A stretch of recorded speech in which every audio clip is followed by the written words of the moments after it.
Hello all, welcome to my channel. आपण आज practice set 13.2 solve करणार आहोत. त्याच्यामध्ये बघा पहिला क्वेश्चन काय आहे. In each pair of triangles given below part shown by identical marks are congruent. ठीक आहे, हे जे आहे आयडेंटिकल मार्क्स आहेत ते ऑलरेडी त्यांनी कॉन्ग्रुएंट सांगितलेले आहेत, जसं की हे दोन्ही राईट अँगल आणि या दोन्ही sides. State the test and 1-to-1 correspondence of vertices by which triangles in each pair are congruent and remaining congruent parts. म्हणजे ह्या व्यतिरिक्त पण रिमेनिंग कॉन्ग्रुएंट पार्ट्स कुठले कुठले आहेत ते पण आपल्याला लिहायचे. ठीक आहे, सो पहिलं हे बघा फिगर काढून घेतली मी इथे. आपण पहिले जे आहेत त्या ट्रायंगलमध्ये कॉन्ग्रुएंट ते लिहायला घेऊयात. ठीक आहे, चला लिहून घ्या तुम्ही पण सोल्युशन मध्ये. इन ट्रायंगल पहिले हा ट्रायंगल घेऊ आपण MST अँड ट्रायंगल हा येईल दुसरा TBM. तुम्हाला आता तुम्हाला प्रॅक्टिस एट 13.1 समजलं असेल की कॉन्ग्रुएंट आपण कुठले घेतो किंवा कुठल्या टेस्टने आपण ती टेस्ट पास करतो. ठीक आहे, तर आता इथे बघा हा हायपोटेनियस दिसतोय, म्हणजे हे आपण लिहिणार काय लिहिणार इथे हायपोटेनियस.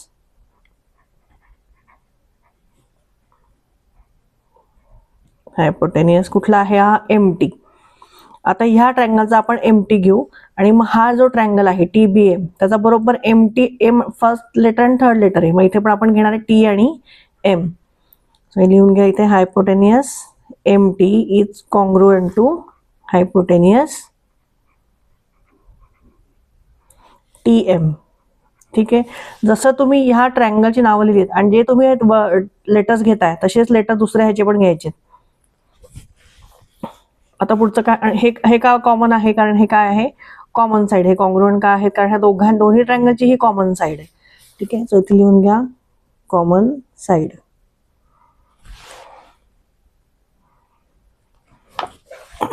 नेक्स्ट बघा काय आहे SM आणि TB किंवा MS आणि BT. हे काय आहेत दोन्ही साइड्स कॉन्ग्रुएंट आहे, जे ऑलरेडी दिलेलं आहे गिवन आहे. हे साइन्स आहेत म्हणजे गिवन आहे. मग हे लिहून घेऊ आपण side SM is congruent to side. आता इथे SM घेतल्याऐवजी इथे आपण काय घेणार BT.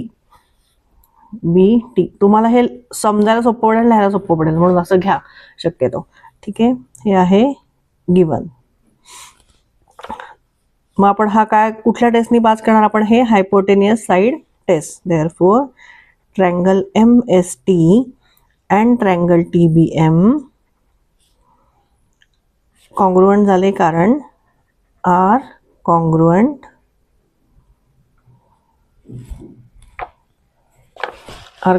Bye hypotenuse side test. Hypotenuse side test. आता आपल्याला काय करायचं आहे, आता आपला हे तर कॉन्ग्रुएंट झाले दोन्ही ट्रायंगल. आता जे उरलेले आहेत म्हणजे हा अँगल आहे, हा अँगल आहे, हे दोन अँगल आहेत ते कॉन्ग्रुएंट आपल्याला दाखवायचे. सो लिहून घेऊ also side ST is congruent to. आता इथे बघा मी ही साइड घेतली आहे ST, खालची घेतली आहे साइड, म्हणजे वरची कुठली येणार आहे ST, म्हणजे कुठली येणार आहे BM, बरोबर त्याच्या ऑपोजिट BM. ठीक आहे, कारण आपण काय करतो हा ट्रायंगल आपण ह्या साईडला म्हणजे ह्या साईडवर एकावर टाकला तर दोन्ही कॉन्ग्रुएंट होणार आहेत की नाही, म्हणून मग साईड पण तशाच घ्यायच्या. ह्याची इथे ST घेतली तर ह्याची काय घ्यायची आहे BM. सो इथे लिहून घ्या साईड BM. आणि हे काय आहे ह्याची कशामुळे, ह्याचं कारण रिझन काय लिहिणार आपण corresponding sides of congruent triangle, म्हणजे ह्या करस्पॉन्डिंग साइड्स आहेत ना दोन्ही ट्रायंगलच्या. सो इथे लिहून घेऊ आपण रिझन करस्पॉन्डिंग साइड्स. ह्याचा शॉर्ट फॉर्म आहे, पुढच्या वेळेपासून आपण शॉर्ट फॉर्म लिहू. इथे फक्त आता पहिल्यांदा आपण लिहितोय म्हणून मी पूर्ण लिहून देते corresponding sides of congruent triangle. म्हणजे इथे आपण काय लिहितो शॉर्ट फॉर्म CSCT असा शॉर्ट फॉर्म लिहितो, किंवा अँगल असेल तर CACT लिहितो. ठीक आहे, तुमच्या जर स्कूलमध्ये चालत असेल तर तुम्ही हे असं लिहू शकता शॉर्ट फॉर्म, नाही तर मग हे पूर्ण लिहायला लागेल. पुढे बघा आता अँगल कुठले कुठले आहेत बघा करस्पॉन्डिंग. अँगल SMT आणि बरोबर त्याच्या ऑपोजिट अँगल BTM. लिहून घेऊ आपण angle SMT is congruent to angle BTM. आणि याचं रिझन काय असणार आहे, CACT म्हणजेच काय, corresponding angles of congruent triangles. ठीक आहे. अजून एक अँगल राहतो बघा, हा अँगल राहतो BMT आणि MTS. ठीक आहे. हे मी साईन सेम केलेत बघा, इथे क्रॉसचं साईन आहे, इथे 0 आहे, इथे क्रॉसचं साईन आहे, इथे 0 दाखवलं आहे. म्हणजे हे कळतात की हे अँगल्स कॉन्ग्रुएंट आहेत ते. ठीक आहे. सो हे लिहून घेऊ आपण, अँगल STM. ठीक आहे. हा घेतला आपण STM and BMT is congruent to angle BMT. Reason काय असणार आहे ह्याचं, CACT म्हणजे corresponding angles of congruent triangles. ठीक आहे. ह्या साईड दाखवून झाल्या आपल्या. आता आपण सेकंड सॉल्व करायला घेऊ. चला बघा, नेक्स्ट फिगर अशी आहे, PRQ आणि SRT किंवा TRS हे दोन ट्रायंगल आहेत. हे दोन्ही ट्रायंगल याचे हे साईड्स करस्पॉन्डिंग साईड म्हणजे या साईड दोन्ही काय दिलेल्या आहेत, कॉन्ग्रुएंट दिलेल्या आहेत. त्याच्यावरून आपल्याला आता टेस्ट बघायची कुठली ते. सो इथे लिहून घेऊ, in triangle PRQ and triangle TRS. Side आता कुठली, PR बघा, PR कॉन्ग्रुएंट आहे कशाशी, TRशी, या TRशी. सो इथे लिहून घेऊ, side PR is congruent to side TR. काय आहे हे, गिवन. इथे बघा PR घेतलंय म्हणून हे पहिले दोन लेटर्स घेतले त्याचे, हे तुम्हाला सोपं जाईल असं लिहायला. नेक्स्ट घेऊयात आपण अँगल. आता या दोन्ही बघा साईड कॉन्ग्रुएंट दिलेल्या आहेत. ह्याच्यामध्ये जो अँगल आहे तो कॉन्ग्रुएंट असेल का, कारण आपण 7th स्टँडर्डमध्ये शिकलोय vertically opposite angles are congruent. म्हणजे मग आपण अँगल घेऊ शकतो PRQ is congruent to angle, बघा PRQ म्हणजे TRS घ्यायला लागेल, TRS.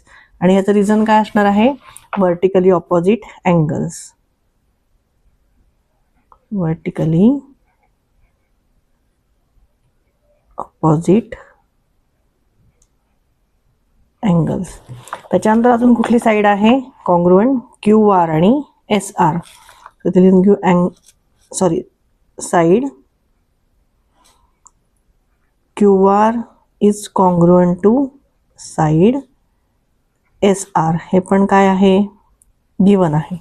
म्हणजे मग हे दोन्ही ट्रायंगल कॉन्ग्रुएंट कुठल्या टेस्टने झाले, साईड अँगल साईड या टेस्टने. ठीक आहे.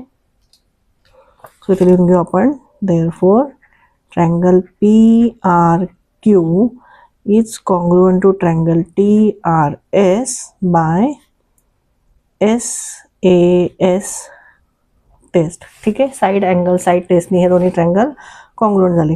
आता आपल्याला जे बाकीचे अँगल्स राहिलेत त्याचं आपल्याला लिहायचं आहे. आणि साईड, ही जी एक साईड राहिली आपली PQ आणि ST. सो इथे लिहून घेऊ, also side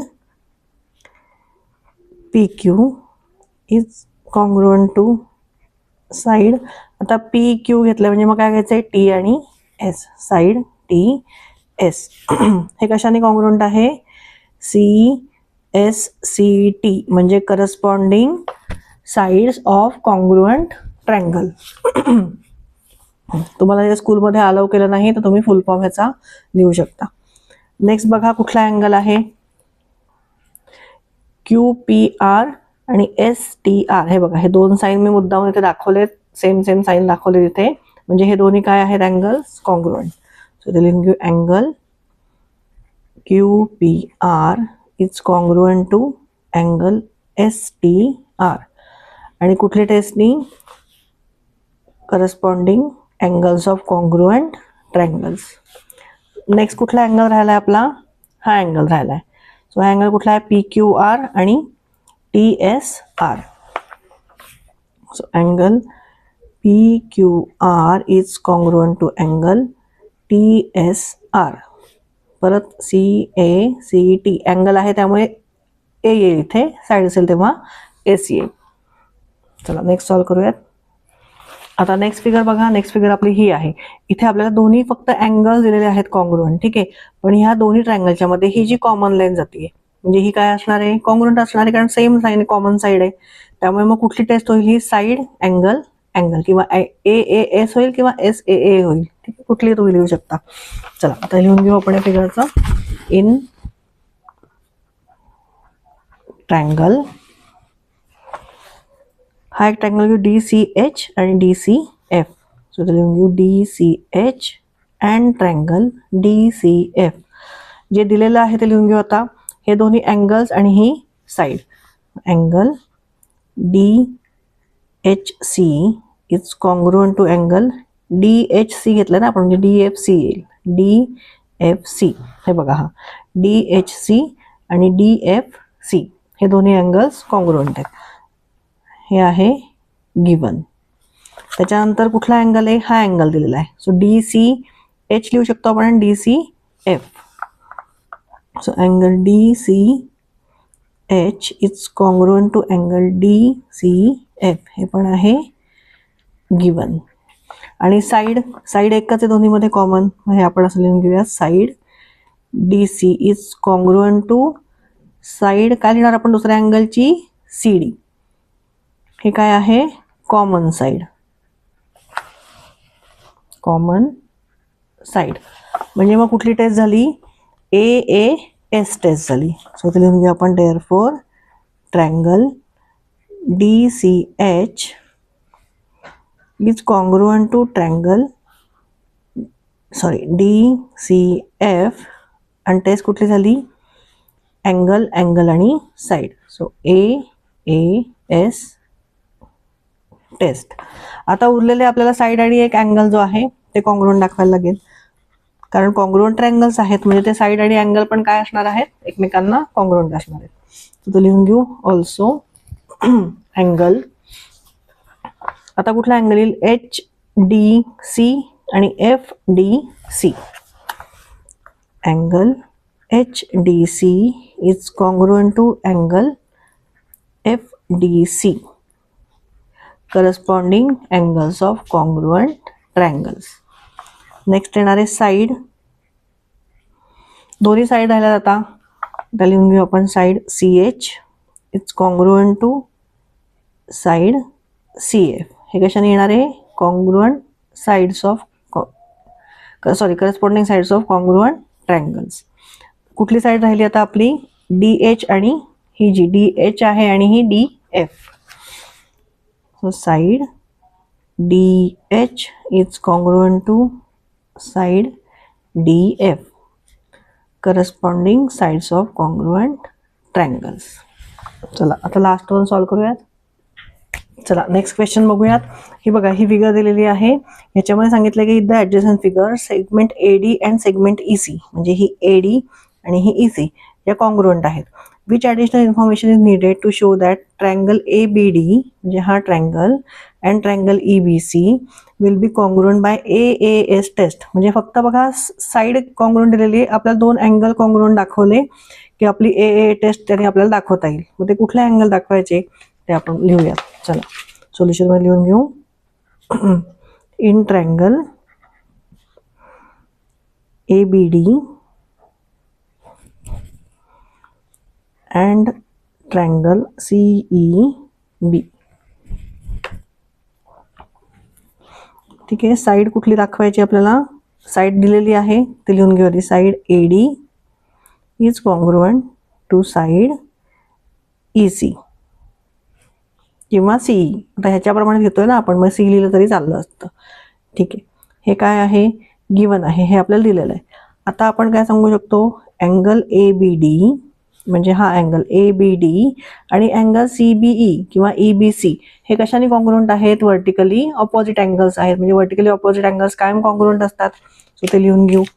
angle ABD is congruent to angle CBE. आणि याचं रिझन काय येणार आहे, व्हर्टिकली ऑपोजिट अँगल्स.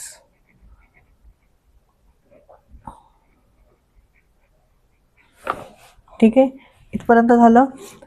आता ॲडिशनल इन्फॉर्मेशन काय आपल्याला लिहायची आहे ती लिहून घेऊ आपण, म्हणजे ज्यामुळे ती टेस्ट पास होईल. ही AAA टेस्ट दिसेल आपल्याला. Additional information.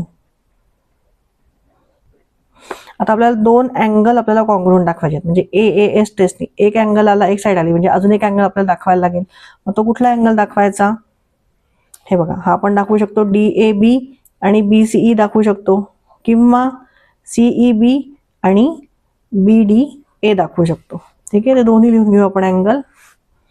Angle DAB is congruent to angle ECB और triangle ADB is congruent to angle CEB. ठीक आहे, दोन्ही तुम्ही लिहू शकता.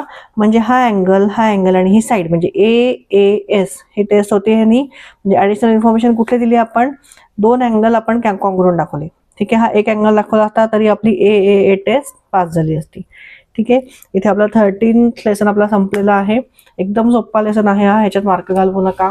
ह्याच्या प्रॉब्लेमची तुम्ही जास्तीत जास्त स्वतःहून सोडवायची प्रॅक्टिस करा, म्हणजे तुम्हाला ते सोपं जाईल.